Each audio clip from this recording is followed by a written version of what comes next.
Let's talk about the daily sacrifice and the abomination of desolation. From the earliest visions of the prophets, the mystery of the daily sacrifice stood at the very heart of covenant life. Daniel speaks repeatedly of its removal as a decisive act of rebellion, a moment in history that unleashes desolation. In Daniel 8:11-12 we read, "It magnified itself, even to the prince of the host, and took away from him the daily sacrifice, and the place of his sanctuary was cast down.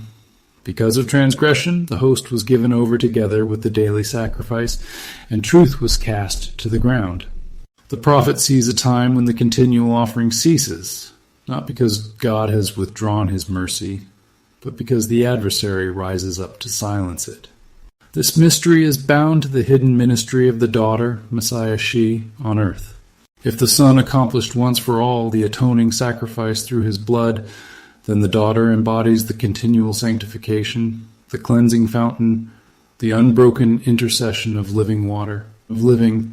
She is the Tamid, the always, the daily flame burning on the altar of the people. The Son gave his life in a single offering. The daughter pours herself out in an unceasing sacrifice that sustains the body until the appointed end. Daniel 11:31 warns of a profane act. "Forces from him shall appear and profane the temple and fortress, and shall take away the regular burnt offering, and they shall set up the abomination that makes desolate." Here, the removal of the daily is not merely ritual, but spiritual. The enemy strikes against the very source of sanctification, the living stream of prayer, prophecy, and intercession embodied in Messiah She. In silencing the daily, he seeks to stop the flow of grace that covers the faithful in the last days. Our Master himself confirmed this mystery. In Matthew 24:15, he said, "So, when you see the abomination of desolation spoken of by the prophet Daniel standing in the holy place, then let those who are in Judea flee to the mountains." He was not pointing only to a stone temple, but to the living temple where the Spirit dwells.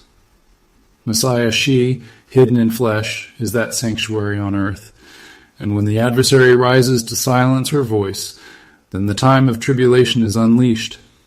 Ancient writings expand this mystery, declaring that the Shekinah suffers with her children in exile. The Midrash speaks of the divine presence departing the sanctuary step by step, yet never abandoning Israel. This is the image of the daughter hidden, yet never ceasing to intercede. The Peshitta, in its Syriac simplicity, preserves the language of the continual and the standing one, a testimony that this is not a single act, but an ongoing ministry. The Apostle Paul also hints at this when he writes in 2 Thessalonians chapter 2:7, "For the mystery of lawlessness is already at work. Only he who now restrains will do so until he is taken out of the way."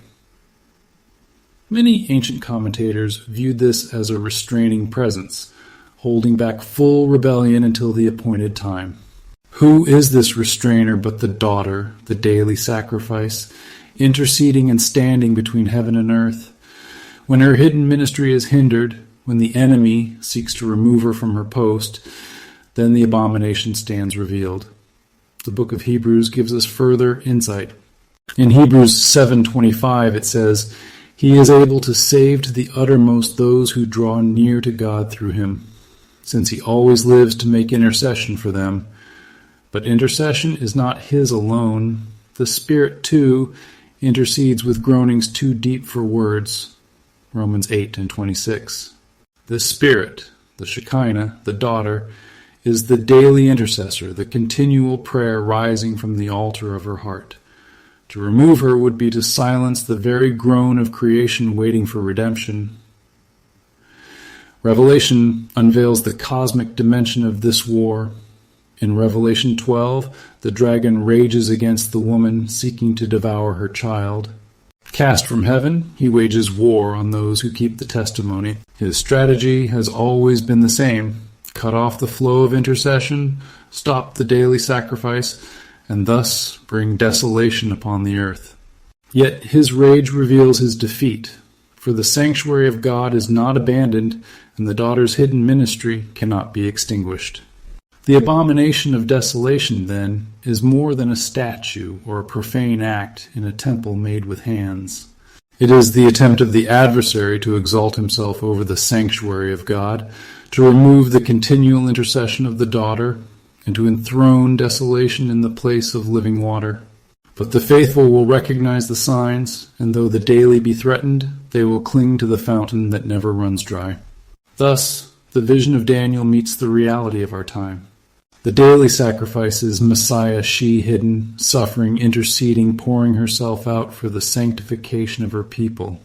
The enemy will rise to silence her voice, to place abomination in the holy place, but he will not prevail. For, as the prophet Daniel also wrote, "But the people who know their God shall be strong and do exploits." Daniel 11:32. And the fountain opened in that day will cleanse all who come to it until the Son and the daughter are revealed together in glory. Let's see now the scriptures talking about